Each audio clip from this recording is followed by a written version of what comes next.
Bienvenue sur ce tutoriel de la série Moins de 5 minutes pour une meilleure photo. C'est le deuxième volet de cette partie sur un sujet de pilosité dans la photographie. Dans le premier volet, nous avons vu comment gérer ce type de duvet sur le bord de la mâchoire. Aujourd'hui, le challenge sera de travailler sur la texture de la peau qui pose problème. D'un côté, l'éclairage très dur et le maquillage poudreux fait ressortir la pilosité. De l'autre, le maquillage fait aussi un tas de petites bouloches pas franchement fashion. Une solution pourrait être de cloner la peau d'un autre modèle sur celui-ci, mais il sera très compliqué alors de faire les raccords de teinte, d'ombre ou encore de texture. Alors la question, comment travailler la texture sans toucher à la couleur de la peau? La réponse est simple, c'est la séparation de fréquences. Les tutos que vous allez trouver un petit peu partout ne travaillent bien souvent que la couche de basse fréquence, sur les couleurs. On fait une sélection, un flou et hop, notre peau est lissée. C'est une méthode quasi magique. Je vous invite par ailleurs à regarder les différentes vidéos de cette chaîne sur le sujet si vous voulez en savoir plus. Je vais donc faire une séparation de fréquences sur cette image.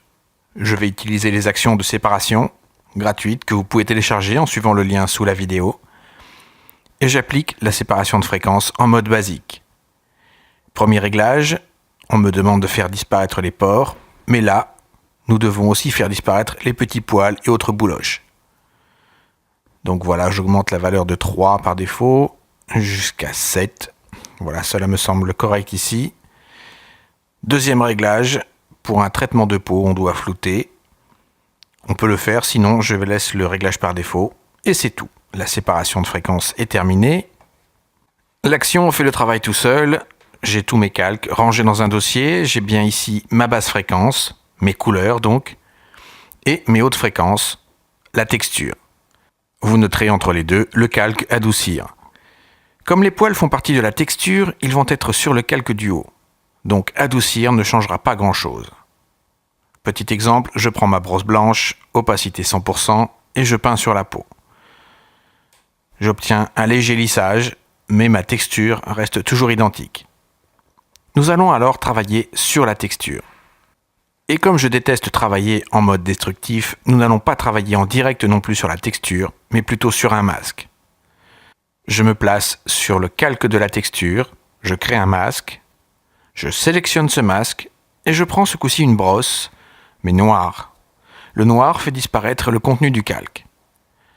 Mais pour un travail plus progressif, je vais prendre une opacité de 25 à 30% et un flux de 25 à 30%. Pour l'exemple aujourd'hui, je vais utiliser 30% pour les deux.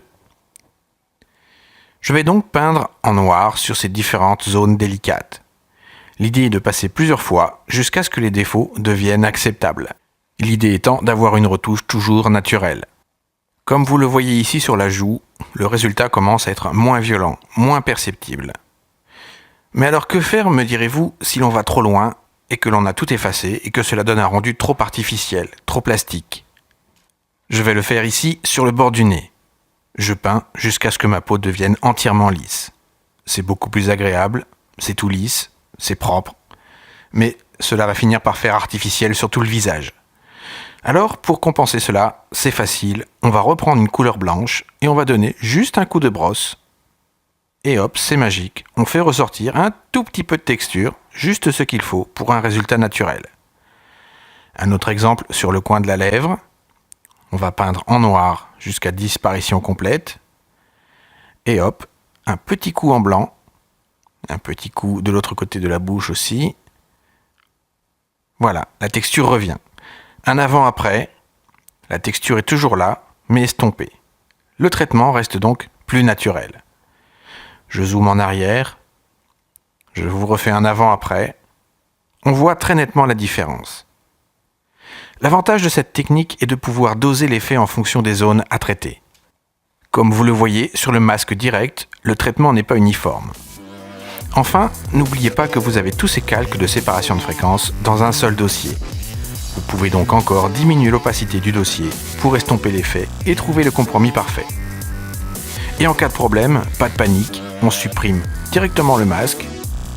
Clic droit, supprimer le masque de fusion. Soit on supprime simplement le dossier de séparation de fréquences. Nous n'avons jamais touché à notre image de départ. Voilà, ce tutoriel est terminé. À vos souris, à vos appareils photo et surtout bon Photoshop.